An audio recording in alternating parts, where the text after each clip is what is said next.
रक्षा का संकल्प, स्नेह का उत्सव। रक्षाबंधन सिर्फ एक पर्व नहीं, एक परंपरा है जो भाई बहनों के रिश्तों से आगे बढ़कर समाज में सुरक्षा और सम्मान की भावना को भी पिरोती है। इस अवसर पर मुख्यमंत्री भजनलाल शर्मा ने प्रदेश की सभी बहनों को रक्षाबंधन की हार्दिक शुभकामनाएं दी हैं। उन्होंने कहा कि बहन का स्नेह और उनकी राखी मेरी कलाई पर नहीं, मेरे कर्तव्यों पर बंधी हुई है। मैं बहनों की सुरक्षा, सम्मान और सशक्त भविष्य का संकल्प दोहराता हूँ। मुख्यमंत्री ने नारी को नारायणी मानते हुए कहा कि राजस्थान सरकार हर बेटी, हर बहन के सपनों को पंख देने के लिए प्रतिबद्ध है। रक्षाबंधन का यह पर्व हमें प्रेरणा देता है कि हम नारी को सशक्त बनाएं, सुरक्षित बनाएं। मुख्यमंत्री भजनलाल शर्मा ने इस पर्व को मातृशक्ति के सम्मान और सशक्तिकरण से जोड़ते हुए कहा कि जब नारी सशक्त होगी तभी राष्ट्र सशक्त बनेगा। मुख्यमंत्री ने कहा कि बहन की राखी सिर्फ धागा नहीं, एक दायित्व है जो हर नीति, हर फैसले में बहनों की सुरक्षा और उनके अधिकारों की रक्षा का संकल्प देता है। ये रक्षाबंधन भाई बहन के आपसी स्नेह और विश्वास का पर्व है। आपका ये भाई निश्चित रूप से आपके साथ है।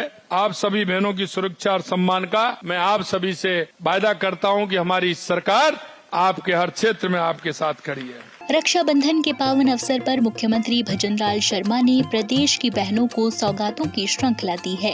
जामडोली स्थित सामाजिक न्याय संकुल परिसर में मुख्यमंत्री भजनलाल शर्मा ने विशेष योग्यजन बहन सम्मान दिवस कार्यक्रम में भाग लिया। रक्षाबंधन पर्व के अवसर पर आयोजित इस विशेष आयोजन में मुख्यमंत्री ने विशेष योग्यजन बहनों का सम्मान किया और उन्हें उपहार भेंट किए। कार्यक्रम के दौरान मुख्यमंत्री ने कहा कि रक्षाबंधन केवल भाई बहन के रिश्ते का प्रतीक नहीं, बल्कि समाज में संवेदनशीलता, सम्मान और सुरक्षा की भावना को बढ़ाने का अवसर है। उन्होंने बहनों के सशक्तिकरण के लिए राज्य सरकार की योजनाओं की भी जानकारी साझा की। मुझे मेरे दिव्यांग भाई बहनों के यहाँ जाना है और रक्षाबंधन का त्योहार मुझे उनके बीच में जाके मनाना है। उनके बीच में जाकर के मुझे रक्षा सूत्र बंधवाना है, जिससे अगर मेरी ये सभी बहनें मेरे को जो आशीर्वाद देंगी, मैं मानूंगा कि मेरे ऊपर आपकी बहुत बड़ी कृपा है। मेरे ऊपर सुरक्षा का कवच जो आपने ये बांधा है, निश्चित रूप से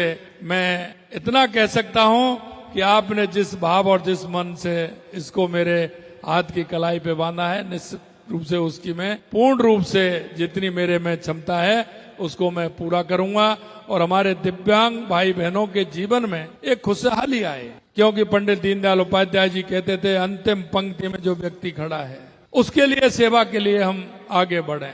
बाबा साहब भीमराव अम्बेडकर जी ने कहा है कि अंतिम पायदान पर जो खड़ा व्यक्ति है उसकी हम सेवा करें, उसके दुख दर्द को हम अपना दुख दर्द मान करके उसको महसूस करें। पंडित दीनदयाल उपाध्याय जी ने कहा है कि हमारा एकात्म मानव का स्वरूप उन्होंने दिया है। प्रदेश की 1,21,000 आंगनबाड़ी बहनों को मुख्यमंत्री ने राखी उपहार स्वरूप डीबीटी के माध्यम से 501 रुपए, छाता और मिठाई भेंट की। प्रदेश की महिला पत्रकारों से आत्मीय संवाद कर स्नेह और विश्वास का अद्वितीय उदाहरण प्रस्तुत किया। इस अवसर पर विभिन्न मीडिया संस्थानों से आई महिला पत्रकारों ने मुख्यमंत्री को तिलक लगाकर रक्षा सूत्र बांधा। मुख्यमंत्री भजनलाल शर्मा ने कहा कि राज्य सरकार महिलाओं के सर्वांगीण विकास, आत्मनिर्भरता और सुरक्षा के लिए कृत संकल्पित है। मुख्यमंत्री ने कहा कि बहनों की कलाई पर बंधी राखी मेरा सुरक्षा कवच है। इसी भावना के साथ उन्होंने प्रदेश की सभी बहनों के लिए रोडवेज बसों में 2 दिन निःशुल्क यात्रा की भी घोषणा की है। राखी के अवसर पर प्रदेश की बहनों को मैं इतना ही कहना चाहता हूं कि हमारी सरकार पूरी तरह से आपके साथ है। मैं आंगनवाड़ी बहनों की सारी समस्याओं को भी हम जानते हैं और आपने देखा है कि लगातार हम ध्यान दे रहे हैं। हमने लगातार 2 साल में मानदेय बढ़ाने का काम भी हमारी सरकार ने किया है और हम ये भी जानते हैं कि हमारी बहनें किस तरह से काम करती हैं। बहनों, मैं आपसे इतना कहना चाहता हूँ, ये आंगनबाड़ी केंद्र नहीं है, ये हमारे संस्कार के केंद्र हैं। क्योंकि जब छोटा बच्चा होता है, क्योंकि कहते हैं कि पहला जो गुरु है वो माता है। माता शिशु की पहली गुरु होती है, लेकिन पहले कहते थे कि वो कक्षा में जाता है, पढ़ने जाता है जब गुरु होता है। लेकिन अब मैं कहता हूँ, अगर शिशु की अगर दूसरी कोई गुरु है तो हमारी आंगनवाड़ी की माता बहनें हैं। और इसीलिए हमने कहा है कि राखी के अवसर पर हम प्रदेश की बहनों को 2 दिन में रोडवेज की निःशुल्क सुविधा भी आपको करेंगे। रोडवेज में 2 दिन आराम से यात्रा करेंगे और यात्रा करके, और ये जो हमने एक पहला प्रयास किया है, 501 रुपए हमने रक्षाबंधन पर आपको उपहार दिया है। पहला हमारा ये प्रयास है। हम चाहते हैं कि हमारी बहनें खुशहाल हों और हमारी बहनें पूरी तरह से इस रक्षाबंधन के त्योहार पर निश्चिंत रहें कि आपकी समस्या आपकी नहीं है, वो हमारी समस्या है, उसका समाधान हम पूरी तरह से करेंगे। रक्षा बंधन पर यह सौगात एक भावना है, एक भरोसा है कि हर बहन सशक्त हो, सुरक्षित हो और सम्मानित हो।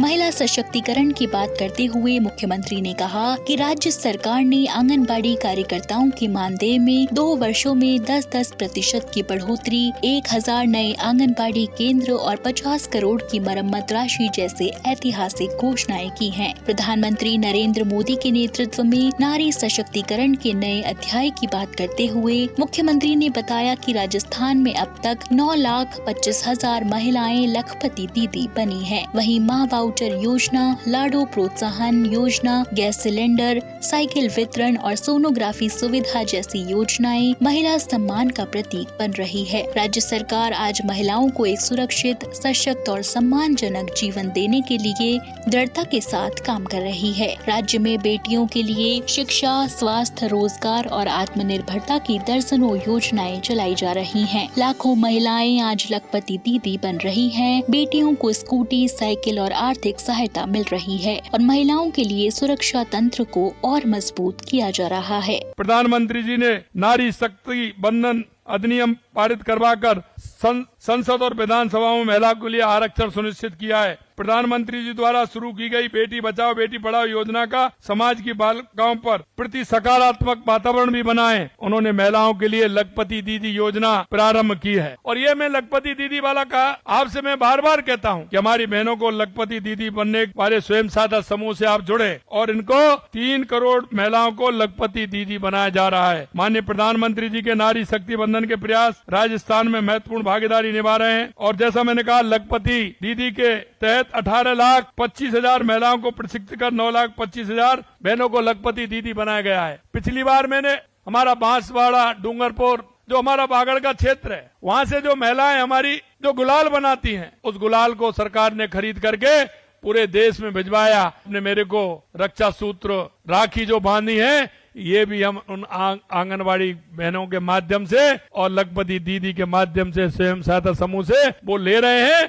और जहाँ आवश्यकता है उन राखियों को पहुंचा रहे हैं, जिससे कि हमारी बहनें सशक्त हों और उनकी आर्थिक स्थिति मजबूत हो। इसी तरह माँ वाउचर योजना के तहत गर्भवती महिलाओं को निःशुल्क सोनोग्राफी की सुविधा उपलब्ध करवा रहे हैं। बालिकाओं को 1.5 लाख रुपए का सेविंग बॉन्ड उपलब्ध कराया जा रहा है। लाडो प्रोत्साहन योजना के माध्यम से करीब 33,000 बेटियों को स्कूटी और 10.5 लाख बेटियों को साइकिल वितरित की गई है। महिला सुरक्षा को प्राथमिकता देते हुए कायल का पेट्रोलिंग यूनिट, 3 महिला बटालियन और 65 एंटी रोमियो स्क्वाड की पहल भी हमने की है। प्रदेश में महिलाओं को धुएं से मुक्ति दिलाने के लिए 450 रुपए में गैस सिलेंडर उपलब्ध कराया जा रहा है। राज्य सरकार के लिए हमारी बहनों को सुरक्षा प्राथमिक सुनिश्चित जरूरी है। राज्य के 41 पुलिस जिलों में 205 पुलिस सर्किल, कुल 246 चयनित पुलिस थानों में महिला सुरक्षा सलाह केंद्रों का स्थापित भी किया गया है। हम वन क्षेत्र में भी, ड्रोन के क्षेत्र में भी, बैंक दीदी के रूप में भी, कृषि दीदी के रूप में भी हम आगे हमारी बहनों को आगे ला रहे हैं, जिससे हमारी बहनें आगे आएंगी तो निश्चित रूप से हमारा राजस्थान भी मजबूत होगा और जिस देश में, प्रदेश में महिला सशक्त होगी, निश्चित रूप से वो प्रदेश भी सशक्त होगा। मुख्यमंत्री का यह संदेश हर राखी पर स्पष्ट होता है। मेरी कलाई पर बंधी राखी मेरा सुरक्षा कवच है और बहनों की गरिमा की रक्षा मेरा पहला कर्तव्य। इस रक्षाबंधन एक बार फिर जुड़े उस संकल्प से जो बहनों की मुस्कान उनकी सुरक्षा और उनके आत्मसम्मान की गारंटी बन सके, क्योंकि जब बहनें सशक्त होंगी तो राजस्थान शक्तिशाली होगा। रक्षाबंधन की हार्दिक शुभकामनाओं के साथ मेधा को दीजिए इजाजत। कल फिर होगी आपसे मुलाकात, तब तक बने रहिए सुजस आवाज राजस्थान के साथ। नमस्कार।